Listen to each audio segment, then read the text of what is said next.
ನಮಸ್ತೆ and welcome to biostudies. Principles of inheritance and variation ಚಾಪ್ಟರ್ನ ನಾವು ಸ್ಟಡಿ ಮಾಡ್ತಾ ಇದ್ವಿ. Monohybrid cross, dihybrid, back cross, test cross, incomplete dominance, then co dominance and ಕಳೆದ ವಿಡಿಯೋದಲ್ಲಿ pleiotropy ಅನ್ನುವಂತಹ ಒಂದು ಕಾನ್ಸೆಪ್ಟನ್ನು ಕವರ್ ಮಾಡಿದ್ದೀವಿ. ಇವತ್ತಿನ ವಿಡಿಯೋದಲ್ಲಿ chromosomal theory of inheritance, very important concept, ಇದನ್ನು ನಾವು ಸ್ಟಡಿ ಮಾಡ್ತಾ ಇದ್ದೀವಿ. ಸೊ ಇಲ್ಲಿವರೆಗೂ ಏನು ಮೆಂಡಲ್ ಅವರು ಯಾವ್ಯಾವ ಎಕ್ಸ್ಪೆರಿಮೆಂಟ್ಸ್ಗಳನ್ನು ಮಾಡಿದ್ರಲ್ಲ, ಟೋಟಲ್ ಆಗಿ 7 ಇಯರ್ಸ್ವರೆಗೂ ಅಪ್ರಾಕ್ಸಿಮೇಟ್ಲಿ 30,000 ಪೀ ಪ್ಲ್ಯಾಂಟ್ಸ್ಗಳನ್ನು ಅವರು ಬೆಳೆಸಿ ಎಕ್ಸ್ಪೆರಿಮೆಂಟ್ಸನ್ನು ಮಾಡಿದರು. ಅವ್ರು ಮಾಡಿದಂತಹ ಎಲ್ಲ ಎಕ್ಸ್ಪೆರಿಮೆಂಟ್ಸ್ ಏನಿದೆಯಲ್ಲ, ಮೆಂಡಲ್ ವರ್ಕ್ ಏನಿದೆಯಲ್ಲ, ನಾವು this Mendel work he published in 1865. ಹೌದಾ, ನಾನು ಈ ರೀತಿ ಎಕ್ಸ್ಪೆರಿಮೆಂಟ್ಸ್ಗಳನ್ನು ಮಾಡಿದ್ದೀನಿ, ಈ ರೀತಿ ರಿಸಲ್ಟ್ಸ್ಗಳು ಬಂದಿದ್ದಾವೆ. ಪ್ರತಿಯೊಂದು ಕ್ಯಾರೆಕ್ಟರ್ಸಿಗೂ ಒಂದು ಫ್ಯಾಕ್ಟರ್ಸ್ ಅಂತ ಇರುತ್ತೆ. ಆಮೇಲೆ law of dominance, law of segregation, law of independent assortment, ಈ ಓವರಾಲ್ ಪೂರ್ತಿ ಮೆಂಡಲ್ ವರ್ಕ್ ಏನಿದೆಯಲ್ಲ ಅದನ್ನು ಅವರು 1865ನಲ್ಲಿ ಪಬ್ಲಿಷ್ ಮಾಡಿದರು. ಬಟ್ 1865 ಅವರು ಪಬ್ಲಿಷ್ ಮಾಡಿದ್ರು ಟಿಲ್ 1900 ಇವರು ಮಾಡಿದಂತಹ ವರ್ಕಿಗೆ ಯಾವುದೇ ರೀತಿಯಾದಂತಹ ಒಂದು ರಿಕಗ್ನಿಷನ್ ಆಗಲಿ ಅಥವಾ ಇಂಪಾರ್ಟೆನ್ಸ್ ಆಗಲಿ ಸಿಗಲಿಲ್ಲ. ಈ ಕಾನ್ಸೆಪ್ಟನ್ನು ನಾವು ಆಲ್ರೆಡಿ ಡಿಸ್ಕಸ್ ಮಾಡಿದ್ದೀವಿ, ಯಾಕೆ ಮೆಂಡಲ್ ವರ್ಕು ಸಕ್ಸಸ್ಫುಲ್ ಆಗಲಿಲ್ಲ ಆಗಿನ ಟೈಮ್ನಲ್ಲಿ ಅಂತ. ಬಿಕಾಸ್ ಕೆಲವೊಂದು ರೀಸನ್ಸ್ಗಳನ್ನು ಇಲ್ಲಿ ಪಾಯಿಂಟ್ ಮಾಡೋದಾಯಿತು ಅಂದರೆ, ಫಸ್ಟ್ ಆ್ಯಂಡ್ ಫಾರ್ಮೋಸ್ಟ್ ಮೆಂಡಲ್ ಅವರು ಏನು ಅವರ ಟೈಮ್ನಲ್ಲಿ ಏನು ವರ್ಕ್ಗಳನ್ನು ಮಾಡ್ತಾ ಇದ್ರಲ್ಲ, ಎಕ್ಸ್ಪೆರಿಮೆಂಟ್ಸ್ಗಳನ್ನು ಮಾಡ್ತಾ ಇದ್ರಲ್ಲ, ಆಗಿನ ಕಾಲದಲ್ಲಿ communication was very low. So communication ಇರಲಿಲ್ಲ ಪ್ರಾಪರಾಗಿ. ಇವಾಗಾದರೆ ನೀವು ಯಾವುದೋ ಒಂದು ರಿಸರ್ಚನ್ನು ಮಾಡಿದರೆ ರಿಸರ್ಚ್ ಪೇಪರಲ್ಲಿ ಅದನ್ನ ನೀವು ಪಬ್ಲಿಷ್ ಮಾಡ್ಬೋದು, ಅದನ್ನು ಪ್ರೆಸೆಂಟೇಷನ್ ಕೊಡ್ಬೋದು, ಕೆಲವೊಂದು ಸೋಷಿಯಲ್ ಮೀಡಿಯಾಗಳಲ್ಲಿ ಅದನ್ನ ಶೇರ್ ಮಾಡ್ಕೋಬೋದು. ಬಟ್ ಮೆಂಡಲ್ ಅವರು ಇದ್ದಂತಹ ಕಾಲದಲ್ಲಿ ಅವ್ರದ್ದು ಏನೇನು ಎಕ್ಸ್ಪೆರಿಮೆಂಟ್ಸ್ ಇತ್ತು, ರಿಸಲ್ಟ್ಸ್ಗಳಿತ್ತು, ಅವ್ರದ್ದು ಐಡಿಯಾಗಳಿತ್ತು, ಅದನ್ನು ಜನರಿಗೆ ತಲುಪಿಸ್ಲಿಕ್ಕೆ, ಬೇರೆ ಸೈಂಟಿಸ್ಟ್ಗಳಿಗೆ, ರಿಸರ್ಚರ್ಸ್ಗಳಿಗೆ ತಲುಪಿಸ್ಲಿಕ್ಕೆ ಆಗಿನ ಕಾಲದಲ್ಲಿ ಕಮ್ಯುನಿಕೇಷನ್ ಅಷ್ಟು ಅಡ್ವಾನ್ಸ್ಡ್ ಲೆವೆಲ್ ಇರಲಿಲ್ಲ. ಅದರಿಂದನೂ ಕೂಡ ಇವರಿಗೆ ಜಾಸ್ತಿ ರಿಕಗ್ನಿಷನ್ ಅಂತ ಸಿಗಲಿಲ್ಲ. ಮೆಂಡಲದೇನು ಒಂದು ಫ್ಯಾಕ್ಟರ್ಸ್ದು ಕಾನ್ಸೆಪ್ಟ್ ಇತ್ತಲ್ಲ, ಪ್ರತಿಯೊಂದು ಕ್ಯಾರೆಕ್ಟರ್ಸ್ ಏನಿರ್ತವೆ ಅವಕ್ಕೆ ಒಂದೊಂದು ಫ್ಯಾಕ್ಟರ್ಸ್ ಅಂತ ಇರ್ತವೆ, ನಾವು ಅದನ್ನ ಜೀನ್ ಅಂತ ಕರಿತೀವಿ. ಇವಾಗ ಆ ಫ್ಯಾಕ್ಟರ್ಸ್ಗಳು ಒಂದು ಪ್ರಾಪರ್ ಯೂನಿಟ್ ಆಫ್ ಇನ್ಹೆರಿಟೆನ್ಸ್ ಥರ ಅವು ಆ್ಯಕ್ಟ್ ಮಾಡ್ತವೆ. And they will not blend ಅಂತ ಏನು ಕೊಟ್ಟಿದ್ರಲ್ಲ ಕಾನ್ಸೆಪ್ಟು, ಈ ಕಾನ್ಸೆಪ್ಟು ಸುಮಾರು ಜನ ಸೈಂಟಿಸ್ಟ್ಗಳಿಗೆ ಒಪ್ಪಿಗೆ ಇರಲಿಲ್ಲ. ಯಾಕೆ ಒಪ್ಪಿಗೆ ಇರಲಿಲ್ಲ ಅಂತಂದರೆ, ನೇಚರ್ನಲ್ಲಿ ಇಷ್ಟೊಂದು ವೇರಿಯೇಷನ್ಸ್ಗಳು ಇದ್ದಾವೆ ಅಂತಂದರೆ ಈ ಫ್ಯಾಕ್ಟರ್ಸ್ಗಳು ಎಲ್ಲೋ ಒಂದು ಕಡೆ ಇಂಟರ್ಮಿಕ್ಸ್ ಆಗ್ತಿರ್ಬೋದು, ಬ್ಲೆಂಡಿಂಗ್ ಆಗ್ತಾ ಇರ್ಬೋದು ಅಂತ ಸೈಂಟಿಸ್ಟ್ಗಳ ವಾದ ಇತ್ತು. ಸೊ ಈ ಮೆಂಡಲ್ ಅವ್ರದ್ದೇನು ಜೀನ್ ಕಾನ್ಸೆಪ್ಟ್ ಇತ್ತಲ್ಲ, ಫ್ಯಾಕ್ಟರ್ ಕಾನ್ಸೆಪ್ಟ್ ಏನಿತ್ತಲ್ಲ, ಅದನ್ನು ತುಂಬ ಜನ ಸೈಂಟಿಸ್ಟ್ಗಳು ಎಕ್ಸೆಪ್ಟ್ ಮಾಡ್ಕೊಳ್ಳಿಲ್ಲ. ಇನ್ನೂ ಕೆಲವೊಂದು ರೀಸನ್ ಏನಿರ್ಬೋದು ಅಂತಂದರೆ, use of maths in biological experiments. ಅಂದರೆ ಮೆಂಡಲ್ ಅವರು ಅವ್ರ ಎಕ್ಸ್ಪೆರಿಮೆಂಟ್ಸ್ಗಳನ್ನು ಮಾಡ್ತಾ ಈ ಜೀನ್ಸ್ಗಳನ್ನು ಗ್ಯಾಮೆಟ್ಸ್ಗಳನ್ನು ಯಾವಾಗ ಫಾರ್ಮ್ ಮಾಡಿದಾರಲ್ಲ, ಆ ಗ್ಯಾಮೆಟ್ಸ್ಗಳದ್ದು ಜೀನ್ಸನ್ನು ಬರೀಲಿಕ್ಕೆ ಅವರು ಪರ್ಮ್ಯುಟೇಷನ್ ಆ್ಯಂಡ್ ಕಾಂಬಿನೇಷನ್ ರೀತಿಯಲ್ಲಿ ಬರ್ತಾ ಹೋದರು. ಇವಾಗ ನಾವು capital R small R, capital Y small Y parent ಇತ್ತಲ್ಲ, ಇದ್ರದ್ದು ಜೀನ್ಸನ್ನು ಬರೀಲಿಕ್ಕೆ ನಾವೇನು ಮಾಡಿದ್ವಿ, ಇಲ್ಲಿರುವಂತಹ ಕ್ಯಾಪಿಟಲ್ ಆರನ್ನು ಒಂದು ಸತಿ ಕ್ಯಾಪಿಟಲ್ ವೈ ಜೊತೆ ಸೇರಿಸಿದ್ವಿ, ಒಂದು ಸತಿ ಸ್ಮಾಲ್ ವೈ ಜೊತೆ ಸೇರಿಸಿದ್ವಿ. ಸ್ಮಾಲ್ ಆರನ್ನು ಕ್ಯಾಪಿಟಲ್ ವೈ ಜೊತೆ ಸೇರಿಸಿದ್ವಿ ಮತ್ತು ಸ್ಮಾಲ್ ವೈ ಜೊತೆ ಸೇರಿಸಿದ್ವಿ. ಸೊ ಒಂದು ರೀತಿಯಾಗಿ ನಾವು ಮ್ಯಾಥ್ಸನ್ನು ಇಲ್ಲಿ ಯೂಸ್ ಮಾಡಿದ್ವಿ, ಪರ್ಮ್ಯುಟೇಷನ್ಸ್ಗಳನ್ನು, ಕಾಂಬಿನೇಷನ್ಸ್ಗಳನ್ನು. ಸೊ ಇಂಥ ಮ್ಯಾಥ್ಸ್ ಕಾನ್ಸೆಪ್ಟನ್ನು ಅಂದರೆ ಇದೊಂದೇ ಅಂತಲ್ಲ, ಮುಂದೆ ಅವರು ಸಾಕಷ್ಟು ಎಕ್ಸ್ಪೆರಿಮೆಂಟ್ಸ್ಗಳನ್ನು ಮಾಡ್ತಾ ಹೋದ್ರಲ್ಲ, F2 F3 ಜನ್ರೇಷನಲ್ಲಿ ಬಂದಂತಹ ಏನು ಪ್ಲ್ಯಾಂಟ್ಸ್ಗಳಿದ್ದಾವೆ ಅವ್ರದ್ದು ರೇಷೋವನ್ನು ತೆಗಿಲಿಕ್ಕೆ ಅವರು ಮ್ಯಾಥ್ಸದ್ದು ಫಾರ್ಮುಲಾಸ್ಗಳನ್ನು ಯೂಸ್ ಮಾಡಿದರು. ಸೊ ಈ ಮ್ಯಾಥ್ಸನ್ನು ಏನು ಯೂಸ್ ಮಾಡಿದ್ರಲ್ಲ ಬಯಾಲಜಿಕಲ್ ಎಕ್ಸ್ಪೆರಿಮೆಂಟ್ಸ್ಗಳನ್ನು, ಅದು ತುಂಬ ಜನ ಸೈಂಟಿಸ್ಟ್ಗಳಿಗೆ ಒಪ್ಪಿಗೆ ಇರಲಿಲ್ಲ. ಸೊ ಕೆಲವೊಂದು ಕಾರಣಾಂತರಗಳಿಂದ ಮೆಂಡಲ್ ಅವರು ಮಾಡಿದಂತಹ ಏನು ಸಿದ್ಧಾಂತಗಳಿದ್ದವು, ಲಾಸ್ಗಳಿದ್ದವು, ಎಕ್ಸ್ಪೆರಿಮೆಂಟಲ್ ರಿಸಲ್ಟ್ಸ್ಗಳಿದ್ದವು, ಅವು ತುಂಬ ದಿನದವರೆಗೆ ರಿಕಗ್ನೈಸ್ ಆಗಲಿಲ್ಲ. ಈ 1900 ಆದಮೇಲೆ ಬರುವಂತಹ ಕೆಲವೊಬ್ಬರು ಸೈಂಟಿಸ್ಟ್ಗಳು ಅವ್ರೇನು ಮಾಡಿದರು ಅಂತಂದರೆ, they started rediscovering the Mendelian work. So Mendel work ಮಾಡಿದ್ರು, ಪಬ್ಲಿಷ್ ಮಾಡಿದ್ರು, ಅದು ರಿಕಗ್ನಿಷನ್ ಸಿಗಲಿಲ್ಲ, ಅಲ್ಲಿಗೆ ಬಿಟ್ಬಿಟ್ಟಿದ್ರು. ಬಟ್ ಹಾಗೆ ಅಡ್ವಾನ್ಸ್ ಆಗ್ತಾ ಸೈನ್ಸ್ ಆ್ಯಂಡ್ ಟೆಕ್ನಾಲಜಿನಲ್ಲಿ ಹೊಸ ಡಿಸ್ಕವರೀಸ್ ಆಗ್ತಾ ಆಗ ಬಂದಂತಹ ಸೈಂಟಿಸ್ಟ್ಗಳು ಏನು ಮಾಡಿದರು ಅಂತಂದರೆ, ಮೆಂಡಲ್ ಅವರು ಆಲ್ರೆಡಿ ಈ ವರ್ಕ್ಗಳನ್ನು ಮಾಡಿದ್ರಲ್ಲ, ನಾವು ಇವಾಗ ಮಾಡ್ತಾ ಇದ್ದೀವಿ, ಬಟ್ ಆಲ್ರೆಡಿ ಈ ವರ್ಕ್ ಮೆಂಡಲ್ ಅವ್ರದ್ದು ಆಗಿದೆ ಅಂತ ಮೆಂಡಲ್ ವರ್ಕನ್ನು ಅವರು ರೀಡಿಸ್ಕವರ್ ಮಾಡಿದರು. So what they did, Mendel work was ರೀಡಿಸ್ಕವರ್ಡ್. Okay, so ಈ ರೀಡಿಸ್ಕವರ್ಡ್ ಮಾಡಿದಂತಹ ಸೈಂಟಿಸ್ಟ್ಗಳು ಯಾರ್ಯಾರು ಅಂತಂದರೆ, ಮೊದಲನೇದಾಗಿ ಡಿ ವ್ರೈಸ್ ಅನ್ನುವಂತಹ ಒಬ್ಬರು ಸೈಂಟಿಸ್ಟು, ಅದಾದಮೇಲೆ ಕಾರ್ಲ್ ಕೊರೆನ್ಸ್ ಅನ್ನುವಂತಹ ಒಬ್ಬರು ಸೈಂಟಿಸ್ಟು ಆ್ಯಂಡ್ ಟೆಶ್ಮಾರ್ಕ್ ಅನ್ನುವಂತಹ ಒಬ್ಬರು ಸೈಂಟಿಸ್ಟು. ಓಕೆ, ಸೊ ಆಫ್ಟರ್ 1900 3 ಸೈಂಟಿಸ್ಟ್ಗಳು ಮೆಂಡಲ್ ವರ್ಕನ್ನು ಅವರು ರೀಡಿಸ್ಕವರ್ ಮಾಡಿದರು. ಇವರು ರೀಡಿಸ್ಕವರ್ ಮಾಡಲಿಕ್ಕೆ ರೀಸನ್ಸ್ಗಳು ಏನಿದ್ದು ಅಂತಂದರೆ, ಆಲ್ರೆಡಿ ಈ ಸೈಂಟಿಸ್ಟ್ಗಳು ವರ್ಕ್ ಮಾಡುವಂತಹ ಟೈಮ್ನಲ್ಲಿ ಮೈಕ್ರೋಸ್ಕೋಪು ಡಿಸ್ಕವರಿ ಆಗಿತ್ತು. ಓಕೆ, ಸೊ ಮೈಕ್ರೋಸ್ಕೋಪನ್ನು ಇಟ್ಕೊಂಡು ಸೆಲ್ ಡಿವಿಷನನ್ನು ಈಸಿಯಾಗಿ ಸೈಂಟಿಸ್ಟ್ಗಳು ಸ್ಟಡಿ ಮಾಡ್ತಾಯಿದ್ರು. ಒಂದು ಜೀವಕೋಶ ಇದೆ ಅಂತಂದರೆ ಅದು ಡಿವಿಷನ್ ಆಗುತ್ತೆ, ಅದು ಡಿವೈಡ್ ಆದಮೇಲೆ ಎಲ್ಲ ಡಾಟರ್ ಸೆಲ್ಸ್ಗಳಿಗೂ ಜೆನೆಟಿಕ್ ಮಟೀರಿಯಲ್ ಹೋಗ್ತಾ ಇದೆ ಅಂತ ಆಲ್ರೆಡಿ ಡಿಸ್ಕವರಿ ಸ್ಟಾರ್ಟ್ ಆಗಿತ್ತು.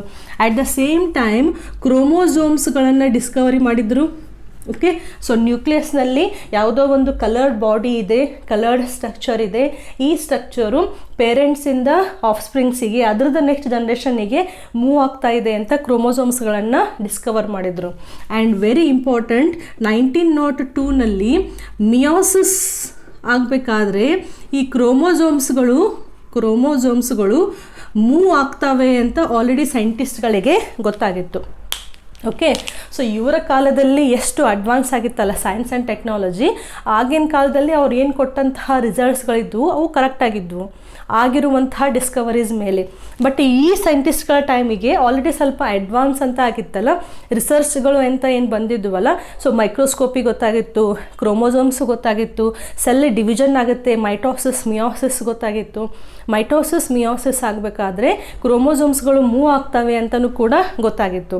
ಸೊ ಈ ಎಲ್ಲ ಎಕ್ಸ್ಪೆರಿಮೆಂಟ್ಸನ್ನು ಇಟ್ಕೊಂಡು ಈ 3 ವಿಜ್ಞಾನಿಗಳು ಏನು ಮಾಡಿದರು, ಮೆಂಡಲ್ ವರ್ಕನ್ನು ಮತ್ತೆ ರೀಡಿಸ್ಕವರ್ ಮಾಡಲಿಕ್ಕೆ ಸ್ಟಾರ್ಟ್ ಮಾಡಿದರು.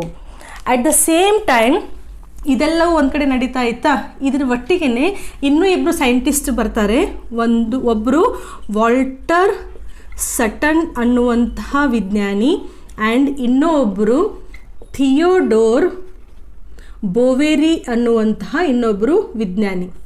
ಓಕೆ, ಸೊ ಈ 2 ವಿಜ್ಞಾನಿಗಳು ಕೂಡ ಇಂಡಿಪೆಂಡೆಂಟಾಗಿ ಅವರವರು ತಮ್ಮ ಎಕ್ಸ್ಪೆರಿಮೆಂಟ್ಸ್ಗಳನ್ನು ಮಾಡ್ತಾ ತಮ್ಮ ಒಂದು ಹೈಪೋಥೆಸಿಸನ್ನು ಅಥವಾ ತಮ್ಮ ಒಂದು ರಿಸಲ್ಟ್ಸನ್ನು ಅವರು ಹೇಳಿದರು. ಒಬ್ರಿಗೊಬ್ಬರು ಒಟ್ಟಿಗೆ ಮಾಡಿದ್ದಲ್ಲ, ಬೇರೆ ಬೇರೆಯಾಗಿ ಮಾಡ್ತಾಯಿದ್ರು. ವಾಲ್ಟರ್ ಸಟನ್ ಅನ್ನುವಂತಹ ವಿಜ್ಞಾನಿ ಗ್ರಾಸ್ ಹಾಪರ್ ಮೇಲೆ ಅವರು ಎಕ್ಸ್ಪೆರಿಮೆಂಟ್ಸ್ಗಳನ್ನು ಮಾಡ್ತಾಯಿದ್ರು. ಥಿಯೋಡೋರ್ ಬೋವೆರಿ ಅನ್ನುವಂತಹ ವಿಜ್ಞಾನಿ ಸಿ ಅರ್ಚಿನ್ ಎನಿಮಲ್ ಮೇಲೆ ಎಕ್ಸ್ಪೆರಿಮೆಂಟ್ಸನ್ನು ಮಾಡ್ತಾಯಿದ್ರು. ಸೊ ಇವರು ಎಕ್ಸ್ಪೆರಿಮೆಂಟ್ಸ್ಗಳನ್ನು ಮಾಡ್ತಾ ಏನು ರಿಸಲ್ಟ್ಸ್ಗಳನ್ನು ಕೊಟ್ಟರಲ್ಲ, ಆ ಎಲ್ಲ ರಿಸಲ್ಟ್ಸ್ಗಳನ್ನು ಅಬ್ಸರ್ವ್ ಮಾಡ್ತಾ ಒಂದು ಹೈಪೋಥೆಸಿಸ್ ಅಂತ ಆಯಿತು. ಅಂದರೆ ಈ ರೀತಿ ಆಗಿರ್ಬೋದು, ಸೆಲ್ ಡಿವಿಷನ್ ಈ ರೀತಿ ಆಗಿರ್ಬೋದು, ಜೆನೆಟಿಕ್ ಮಟೀರಿಯಲ್ ಈ ರೀತಿ ಪಾಸ್ ಆಗಿರ್ಬೋದು ಅಂತ. ಸೊ ಈ ಕೆಲವೊಂದು ಹೈಪೋಥೆಸಿಸ್ಗಳೇ ಮುಂದೆ ಥಿಯರಿಯಾಗಿ ಡೆವಲಪ್ ಆದವು. And that theory we call it as chromosomal theory of inheritance. So ಸಟನ್ ಮತ್ತು ಬೋವೆರಿಯವ್ರು ಏನು ಎಕ್ಸ್ಪೆರಿಮೆಂಟ್ಸನ್ನು ಮಾಡಿ ಹೈಪೋಥೆಸಿಸ್ ಕೊಟ್ರಲ್ಲ, ರಿಸಲ್ಟ್ಸ್ಗಳನ್ನು ಕೊಟ್ರಲ್ಲ, ಅವನ್ನ ಒಂದೇ ಒಂದು ವಾಕ್ಯದಲ್ಲಿ ಹೇಳೋದಾಯಿತು ಅಂದರೆ ಅವನ್ನ ನಾವು chromosomal theory of inheritance. Okay, chromosomal theory of inheritance. And you have to remember, ಇವರೆಲ್ಲ ಎಷ್ಟೇ ಡಿಸ್ಕವರೀಸನ್ನು ಮಾಡಿ ಎಷ್ಟೇ ಎಕ್ಸ್ಪೆರಿಮೆಂಟ್ಸ್ಗಳನ್ನು ಮಾಡಿದ್ರೂ ಯಾರೂ ಮೆಂಡಲ್ ವರ್ಕ್ ರಾಂಗ್ ಅಂತ ಹೇಳಲಿಲ್ಲ. ಮೆಂಡಲ್ ವರ್ಕನ್ನು ಒಂದು ಆಧಾರವಾಗಿಟ್ಕೊಂಡು ಇವರು ಎಕ್ಸ್ಪೆರಿಮೆಂಟ್ಸ್ಗಳನ್ನು ಮಾಡ್ತಾ ಹೋದರು. ಆ್ಯಂಡ್ ನೋ ಡೌಟ್ ಕೆಲವೊಂದು ಡಿವಿಯೇಷನ್ಸ್ಗಳು ಕೂಡ ಸಿಕ್ಕವು. ಅಂದರೆ ಮೆಂಡಲ್ ಮಾಡಿದಂತಹ ರಿಸಲ್ಟ್ಸ್ಗಳೇ ಬರಲಿಲ್ಲ, ಕೆಲವೊಂದು ಬೇರೆ ರೀತಿಯಾದಂತಹ ರಿಸಲ್ಟ್ಸ್ಗಳು ಸಿಕ್ಕವು. ಅದೆಲ್ಲವನ್ನು ಕಂಬೈನ್ ಮಾಡಿ ಮೆಂಡಲ್ಗೆ ಇರುವಂತಹ ಒಂದು ಏನು ಆಧಾರವಾದ ಫಂಡಮೆಂಟಲ್ ಏನು ಹೇಳಿದ್ರು ಅದನ್ನು ಇಟ್ಕೊಂಡು ಅಡ್ವಾನ್ಸ್ಮೆಂಟ್ ಆಗ್ತಾ ಬರುವಂತಹ ರಿಸಲ್ಟ್ಸ್ಗಳನ್ನು ಎರಡೂ ಒಟ್ಟಿಗೆ ಸೇರಿಸಿ ಕ್ರೋಮೋಸೋಮಲ್ ಥಿಯರಿ ಆಫ್ ಇನ್ಹೆರಿಟನ್ಸ್ ಅನ್ನುವಂತಹ ಒಂದು ಕಾನ್ಸೆಪ್ಟನ್ನು ಪ್ರಪೋಸ್ ಮಾಡಿದರು. ಯಾರು? ಸಟನ್ ಆ್ಯಂಡ್ ಬೋವೆರಿ ಅನ್ನುವಂತಹ ವಿಜ್ಞಾನಿ. ಈ ಥಿಯರಿನಲ್ಲಿ ಏನು ಹೇಳ್ತಾರೆ ಅಂತಂದರೆ that you have to learn. Okay, so ಈ ಥಿಯರಿನಲ್ಲಿ ಏನು ಹೇಳ್ತಾರೆ ಅಂತಂದರೆ, ಮೆಂಡಲ್ ಯಾವಾಗ ಮೊನೋಹೈಬ್ರಿಡ್ ಕ್ರಾಸ್ ಮತ್ತು ಡೈಹೈಬ್ರಿಡ್ ಕ್ರಾಸನ್ನು ಏನು ಅವರು ಹೇಳಿದ್ರಲ್ಲ, ಓಕೆ, ಮೊನೋಹೈಬ್ರಿಡ್ ಆ್ಯಂಡ್ ಡೈಹೈಬ್ರಿಡ್ ಹೇಳಬೇಕಾದ್ರೆ ಅವ್ರು ಏನು ಹೇಳಿದರು, ಅಲೀಲ್ಸ್ಗಳು ಗ್ಯಾಮೆಟ್ ಫಾರ್ಮೇಷನ್ ಆಗಬೇಕಾದ್ರೆ ಇಂಡಿಪೆಂಡೆಂಟ್ ಆಗಿ ಸಪ್ರೇಟ್ ಆಗಿ ಒಂದೊಂದು ಅಲೀಲು ಒಂದೊಂದು ಗ್ಯಾಮೆಟಿಗೆ ಹೋಗುತ್ತೆ ಅಂತ ಮೆಂಡಲ್ ಅವರು ಹೇಳಿದರು. ಓಕೆ, ಅದನ್ನೇ ನೆಕ್ಸ್ಟ್ ವರ್ಷನ್ನು ಈ ಥೆರಿನಲ್ಲಿ ಸೈಂಟಿಸ್ಟ್ಗಳು ಏನು ಹೇಳಿದರು ಅಂತಂದರೆ, ನಾವೇನು ಜೀನ್ಸ್ಗಳು ಮೂವ್ ಆಗ್ತಾ ಇದ್ದಾವೆ ಅಥವಾ ಅಲೀಲ್ಸ್ಗಳು ಮೂವ್ ಆಗ್ತಾ ಇದ್ದಾವೆ ಅಂತೇನು ಹೇಳ್ತಾ ಇದ್ದೀವಲ್ಲ, that is not actually the moment of alleles, that is the moment of chromosomes ಅಂತ ಈ ವಿಜ್ಞಾನಿಗಳು ಹೇಳಿದರು. ಯಾಕಂದರೆ ಕ್ರೋಮೋಸೋಮ್ಸ್ ಆಲ್ರೆಡಿ ಡಿಸ್ಕವರ್ ಆಗಿಬಿಟ್ಟಿತ್ತು, ಎಲ್ಲಿರುತ್ತೆ, ಹೆಂಗಿರುತ್ತೆ, ಎದರಿಂದ ಆಗಿರುತ್ತೆ ಅಂತ. ಸೊ ಮೆಂಡಲ್ ಅವರು ಏನು ಅಲೀಲ್ಸ್ಗಳನ್ನು ಫ್ಯಾಕ್ಟರ್ಸ್ ಅಂತ ಏನು ವರ್ಡನ್ನು ಯೂಸ್ ಮಾಡಿದ್ರಲ್ಲ, ಸೊ ಇವರು ಅಲೀಲ್ಸ್ಗಳು ಮೂವ್ ಆಗ್ತವೆ ಇಂಡಿಪೆಂಡೆಂಟ್ ಆಗಿ ಅಂತ ಹೇಳಿದರು. ಇದೇ ಸೇಮ್ ಕಾನ್ಸೆಪ್ಟನ್ನು ಈ ಥೆರಿನಲ್ಲಿ ಕ್ರೋಮೋಸೋಮ್ಸ್ಗಳು ಮೂವ್ ಆಗ್ತವೆ ಅಂತ ಈ ವಿಜ್ಞಾನಿಗಳು ಹೇಳಿದರು. ಓಕೆ, ನಾವು ಜಸ್ಟ್ ಇಮ್ಯಾಜಿನ್ ಈಗಿರುವಂತಹ ಅಡ್ವಾನ್ಸ್ಮೆಂಟ್ ನಾವು ಏನೇನು ಓದ್ತಾ ಇದ್ದೀವಲ್ಲ, ನಮಗೊಂದು ಐಡಿಯಾ ಗೊತ್ತಿದೆ, ಜೀನ್ ಅಂದರೆ ಏನು ಮತ್ತು ಕ್ರೋಮೋಸೋಮ್ ಅಂದರೆ ಏನು ಅಂತ ನಮಗೆ ಆಲ್ರೆಡಿ ಗೊತ್ತಿದೆ. ಇದನ್ನ ಫಸ್ಟ್ ವಿಡಿಯೋದಲ್ಲಿ ಕೂಡ ನಾನು ಹೇಳಿದ್ದೀನಿ. ನಾವು ಜೀನ್ ಅಂದರೆ ಏನಂತ ಹೇಳ್ತೀವಿ, ಕ್ಯಾರೆಕ್ಟರ್ಸ್ಗಳನ್ನು ಕಂಟ್ರೋಲ್ ಮಾಡುವಂತಹ ಸ್ಟ್ರಕ್ಚರ್ಸ್ಗಳು, they are the basic unit of heredity ಅಂತ ಹೇಳ್ತೀವಿ. ಓಕೆ, ಕ್ಯಾರೆಕ್ಟರ್ಸ್ಗಳನ್ನು ಒಂದು ಜನ್ರೇಷನ್ ಟು ನೆಕ್ಸ್ಟ್ ಜನ್ರೇಷನ್ನಿಗೆ ಇವು ಪಾಸ್ ಮಾಡ್ತಾ ಹೋಗ್ತವೆ ಅಂತ. But where this gene is present, this gene is present on the DNA. ಹೌದಾ? ಸೊ DNA ಯಾವುದೇ ಒಂದು ಪಾರ್ಟನ್ನು ನಾವು ಜೀನ್ ಅಂತ ಹೇಳ್ತಾ ಇದ್ದೀವಿ. ಈ ಜೀನು ಬೇರೆ ಬೇರೆ ಅಲೀಲ್ ಫಾರ್ಮ್ನಲ್ಲಿ ಇರುತ್ತೆ. ಇವಾಗ ಹೈಟನ್ನು ಕಂಟ್ರೋಲ್ ಮಾಡುವಂತಹ ಒಂದು ಜೀನ್ ಇತ್ತು ಅಂತಂದರೆ, ಟಾಲ್ನೆಸ್ ಮಾಡುವಂತಹ ಒಂದು ಅಲೀಲು ಇರುತ್ತೆ, ಮತ್ತು ಡಾರ್ಫಿಸಮ್ ಅಂದರೆ ಚಿಕ್ಕದಾಗಿ ಬೆಳೆಯುವಂತಹ ಪ್ಲ್ಯಾಂಟು, ಡಾರ್ಫನ್ನು ಕಂಟ್ರೋಲ್ ಮಾಡುವಂತಹ ಅಲೀಲು ಇರುತ್ತೆ. ಸೊ ಇರೋದು ಜೀನ್ ಒಂದೇ, ಬೇರೆ ಬೇರೆ ರೀತಿಯಲ್ಲಿ ಇರ್ಬೋದು ಅಂತ ನಮಗೆ ಗೊತ್ತಿದೆ. ಬಟ್ ಒಟ್ಟಿನಲ್ಲಿ ಈ ಜೀನು ಈ DNA ಮೇಲೆ ಇದೆ. ಈ DNA ಮುಂದೇನು ಮಾಡುತ್ತೆ, ಫುಲ್ ಲಾಂಗ್ ಆಗಿ ಥ್ರೆಡ್ ಲೈಕ್ ಸ್ಟ್ರಕ್ಚರ್ ಏನಿದೆ, ಈ ಸ್ಟ್ರಕ್ಚರು ಪ್ರೋಟೀನ್ಸ್ಗಳ ಹೆಲ್ಪನ್ನು ಇಟ್ಕೊಂಡು it will form a chromatid. Okay, so ಕ್ರೊಮ್ಯಾಟಿಡನ್ನು ಇದು ಫಾರ್ಮ್ ಮಾಡುತ್ತೆ. ಇಲ್ಲಿ ಪ್ರೋಟೀನ್ಸ್ಗಳು ಆಲ್ರೆಡಿ ಈ ಕಾನ್ಸೆಪ್ಟನ್ನು ನಾವು ಓದಿದ್ದೀವಿ. ಓಕೆ, ನೆಕ್ಸ್ಟ್ ಇದೇ ಸ್ಟ್ರಕ್ಚರು ಮುಂದೆ ಕ್ರೋಮೋಸೋಮ್ಸ್ಗಳನ್ನು ಫಾರ್ಮ್ ಮಾಡುತ್ತೆ. ಓಕೆ, ಸೊ ಜೀನ್ಸ್ ಎಲ್ಲಿತ್ತು, DNA ಮೇಲೆ ಇತ್ತು. DNA ಮುಂದೆ ಪ್ರೋಟೀನ್ಸ್ಗಳ ಜೊತೆ ಸೇರಿ ಕ್ರೊಮ್ಯಾಟಿಡ್ ಆಯಿತು. ಈ ಕ್ರೊಮ್ಯಾಟಿಡ್ ಏನು ನೆಟ್ವರ್ಕ್ ಇದೆ, ಇದು ನೆಕ್ಸ್ಟ್ ಕಾಯಿಲಿಂಗ್ ಆಗ್ತಾ ಆಗ್ತಾ ಆಗ್ತಾ ಸೆಲ್ ಡಿವಿಷನ್ ಆಗೋಕ್ಕಿಂತ ಮುಂಚೆ it will form a compact structure called as a chromosome. Okay, ಇದೇ ಕ್ರೋಮೋಸೋಮು ಮುಂದೆ ಸೆಲ್ ಡಿವಿಷನ್ ಆಗಬೇಕಾದ್ರೆ ಮೂವ್ ಆಗುತ್ತೆ ಅಂತ ನಾವು ಹೇಳ್ತೀವಿ. ಆ ಕಾನ್ಸೆಪ್ಟನ್ನು ಸ್ವಲ್ಪ ಇಲ್ಲಿ ನಾವು ಎಕ್ಸ್ಪ್ಲನೇಷನ್ ತಗೊಳ್ಳೋಣ. ನಾವು ಜಸ್ಟ್ ಇಮ್ಯಾಜಿನ್, ನಮಗೆ ಗೊತ್ತಿದೆ ಹೋಮೋಲೋಗಸ್ ಕ್ರೋಮೋಸೋಮ್ಸ್ ಅಂತ ಒಂದು ಕಾನ್ಸೆಪ್ಟ್ ಇರುತ್ತೆ. What do you mean by homologous chromosome? Similar ಆಗಿ ಇರುವಂತಹ ಒಂದು ಕ್ರೋಮೋಸೋಮಲ್ ಪೇರ್. ಫಾರ್ ಎಕ್ಸಾಂಪಲ್, ಇವಾಗ ಹ್ಯೂಮನ್ ಬಾಡಿನಲ್ಲಿ ಕರೆಕ್ಟಾಗಿ ಅರ್ಥ ಮಾಡ್ಕೋಬೇಕು, ಟೋಟಲ್ ಆಗಿ ನಮ್ಮ ಬಾಡಿನಲ್ಲಿ 46 ಕ್ರೋಮೋಸೋಮ್ಸ್ ಇದ್ದಾವೆ. ಹೌದಾ? ಈ 46ನಲ್ಲಿ 2 ಕ್ರೋಮೋಸೋಮ್ಸ್ಗಳು ಸೆಕ್ಸ್ ಡಿಟರ್ಮಿನೇಷನಲ್ಲಿ ಇನ್ವಾಲ್ವ್ ಆಗಿದ್ದಾವೆ, that is X and Y. So ನಾವು ಹೆಂಗೆ ಬರಿಬೋದು, 44 ಪ್ಲಸ್ XX ಇತ್ತು ಅಂತಂದರೆ ಫಿಮೇಲ್ ಆಗುತ್ತೆ, 44 ಪ್ಲಸ್ XY ಇತ್ತು ಅಂತಂದರೆ this is for the male, this is for the female. Okay, no for time being ಈ ಸೆಕ್ಸ್ ಕ್ರೋಮೋಸೋಮ್ಸ್ಗಳನ್ನು ಸ್ವಲ್ಪ ಸೈಡಿಗೆ ಸರಿಸಿ. Okay, because they are involved in sex determination, ಅವನ್ನ ಬಿಟ್ಬಿಡಿ. ನೆಕ್ಸ್ಟ್ ಎಷ್ಟಿದ್ದಾವೆ ಇಲ್ಲಿ, ಅಟೋಸೋಮ್ಸ್ ಅಂತ ನಾವೇನು ಕರಿತೀವಲ್ಲ, ಸೆಕ್ಸ್ ಡಿಟರ್ಮಿನೇಷನನ್ನು ಬಿಟ್ಟು ಮಿಕ್ಕಿದ ಎಲ್ಲ ಕ್ಯಾರೆಕ್ಟರ್ಸ್ಗಳನ್ನು, ಸೊಮ್ಯಾಟಿಕ್ ಕ್ಯಾರೆಕ್ಟರ್ಸ್ಗಳನ್ನು ಕಂಟ್ರೋಲ್ ಮಾಡಲಿಕ್ಕೆ ವಿ ಹ್ಯಾವ್ 44 ಕ್ರೋಮೋಸೋಮ್ಸ್. ಓಕೆ, ಈ 44 ಕ್ರೋಮೋಸೋಮ್ಸ್ಗಳು ಇದ್ದಾವೆ ಅಂತಂದರೆ ಇದು diploid number, because we are the diploid organisms, we have 2 sets of chromosome. So 44 ಅರ್ಧ ಎಷ್ಟಾಯಿತು, 22 ಆಯಿತು. ಓಕೆ, ಸೊ 44 ಅಂತಂದರೆ ಏನು, 22 ಪೇರ್ ಅಂತ ಅರ್ಥ. ಒಂದು ಪೇರ್ನಲ್ಲಿ 2 ಇರ್ತವೆ ಅಂದರೆ 22 ಪೇರ್ನಲ್ಲಿ ಟೋಟಲ್ ಆಗಿ 44 ಆಯಿತು. ಸೊ 22 ಪೇರ್ ಆಫ್ ನಮಗೆ ಅಟೋಸೋಮ್ಸ್ಗಳು ಇದ್ದಾವೆ. ಓಕೆ, ಇದಕ್ಕೆ ಮುಂದೆ XX ಇರ್ಬೋದು, XYನೂ ಇರ್ಬೋದು, based on the gender. So 22 pairs ಇದ್ದಾವೆ ಅಂತಂದರೆ 22 ಹೋಮೋಲೋಗಸ್ ಪೇರ್ಸ್ ಇದ್ದಾವೆ ಅಂತ ಅರ್ಥ. What you mean by this? 22 ಪೇರ್ನಲ್ಲಿ imagine this is 1 pair of chromosome, this is the 1 pair. 22ನಲ್ಲಿ 1 ಪೇರನ್ನು ನಾವು ಡ್ರಾ ಮಾಡಿದ್ದೀವಿ.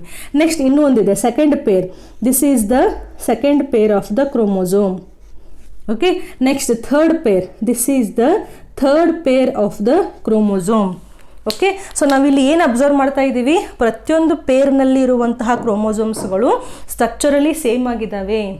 ಓಕೆ, ಸೊ ಇದನ್ನು ನಾವೇನಂತ ಕರಿತಾ ಇದ್ದೀವಿ, ಹೋಮೋಲೋಗಸ್ ಪೇರ್ ಆಫ್ ಕ್ರೋಮೋಸೋಮ್ಸ್ ಅಂತ ಕರಿತಾ ಇದ್ದೀವಿ. ಸೊ ಟೋಟಲ್ ಆಗಿ 22 ಪೇರ್ಗಳೇನಿದ್ದಾವೆ, ಆ 22 ಪೇರ್ಗಳಲ್ಲಿ ಕರೆಕ್ಟಾಗಿ ಹೋಮೋಲೋಗಸ್ ಕ್ರೋಮೋಸೋಮ್ಸೇ ಇರ್ತವೆ. ಇಲ್ಲಿ 2 ಪೇರ್ ಅಂತ ಏನು ಬರೋದವಲ್ಲ, ದಿಸ್ ಮೀನ್ಸ್ ಈ ಪೇರಲ್ಲಿ ಒಂದು ಮದರಿಂದ ಬಂದಿರೋದಿದೆ, ಒಂದು ಫಾದರಿಂದ ಇದೆ. ಪ್ರತಿಯೊಂದು ಪೇರ್ನಲ್ಲಿನೂ ಒಂದು ಮದರಿಂದ ಬಂದಿದೆ, ಒಂದು ಫಾದರಿಂದ ಬಂದಿದೆ, ಅಗೇನ್ ಮದರಿಂದ ಫಾದರಿಂದ, ಹಾಗೆ ಟೋಟಲ್ ಆಗಿ 22 ಪೇರ್ಸ್ ಇದ್ದಾವೆ. And this we call it as a homologous chromosome. ನಾವು ಜಸ್ಟ್ ಇಮ್ಯಾಜಿನ್, ಈ ಕ್ರೋಮೋಸೋಮ್ ಮೇಲೆ ಹೈಟನ್ನು ಮೇಂಟೈನ್ ಮಾಡುವಂತಹ ಜೀನು ಈ ಪಾಯಿಂಟಲ್ಲಿದೆ ಅಂತ ಇಮ್ಯಾಜಿನ್ ಮಾಡಿ.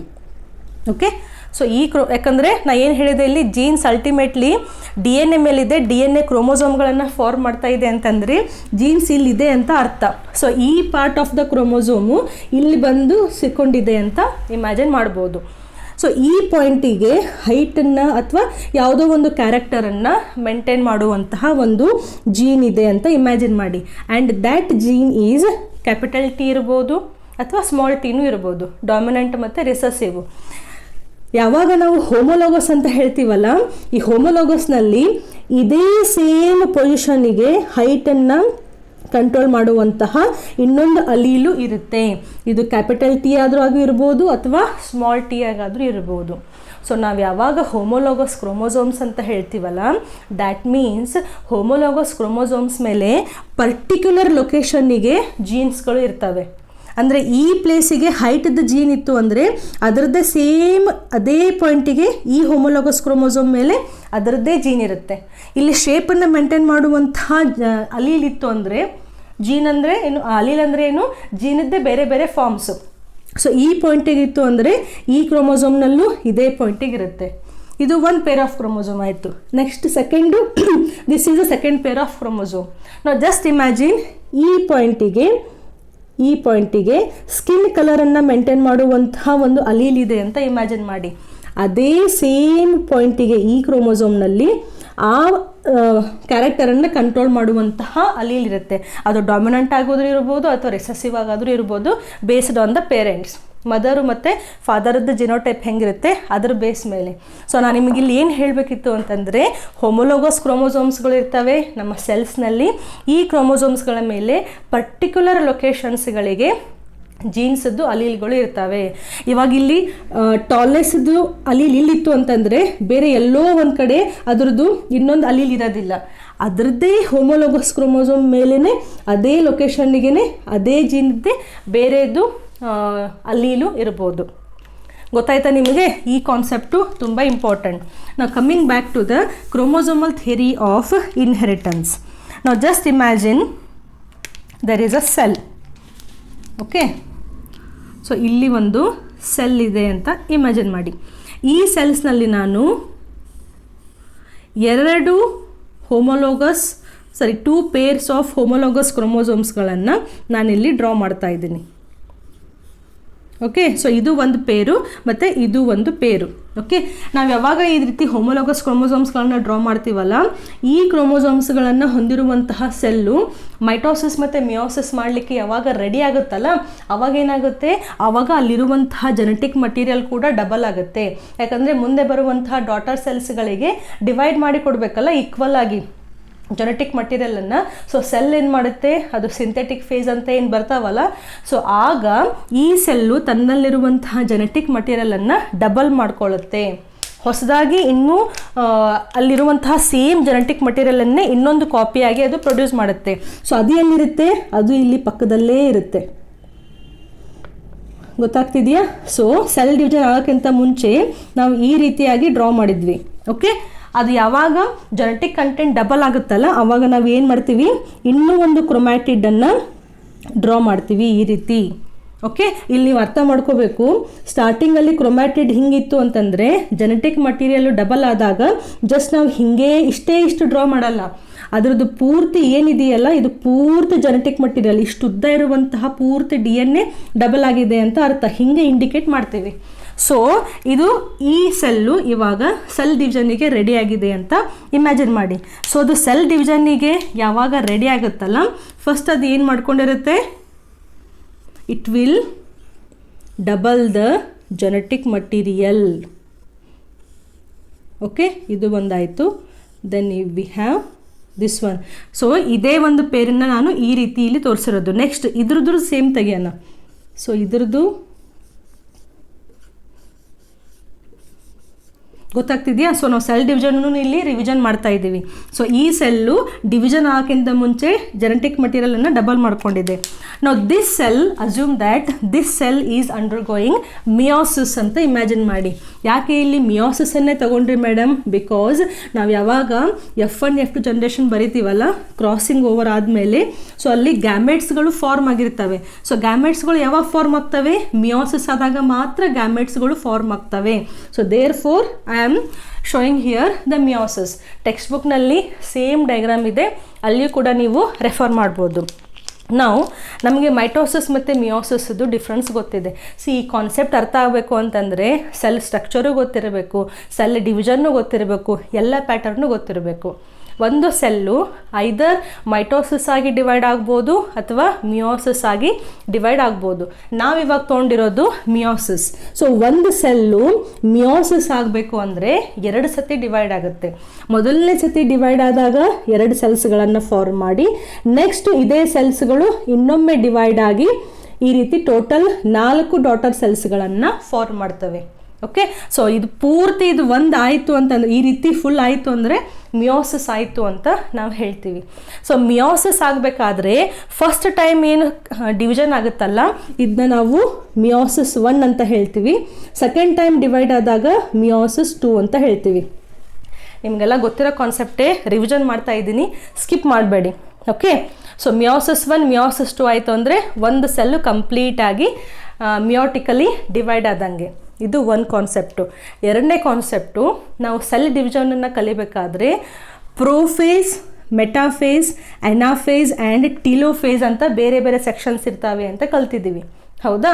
ಸೊ ಇವಾಗ ಮಿಯೋಸಿಸ್ 1 ಆಗಬೇಕಾದ್ರೆ ಪ್ರೋಫೇಸ್ 1 ಇಲ್ಲಿಂದ ಇಲ್ಲಿಗೆ ಹೋಗೋರಷ್ಟರಲ್ಲಿ ಪ್ರೋಫೇಸ್ 1, ಮೆಟಾಫೇಸ್ 1, ಅನಾಫೇಸ್ 1, ಟೀಲೋಫೇಸ್ 1 ಆಗಿರುತ್ತೆ. ಹೊಳ್ಳಿ ಈ ಸೆಲ್ಸ್ಗಳನ್ನು ಡಾಟರ್ ಸೆಲ್ಸ್ಗಳನ್ನು ಫಾರ್ಮ್ ಮಾಡಬೇಕಾದ್ರೆ prophase 2, metaphase 2, anaphase 2 and telophase 2 ಇದಷ್ಟು ಆದಮೇಲೆ 4 ಡಾಟರ್ ಸೆಲ್ಸ್ಗಳು ಆಗಿದ್ದಾವೆ ಅಂತ ಅರ್ಥ.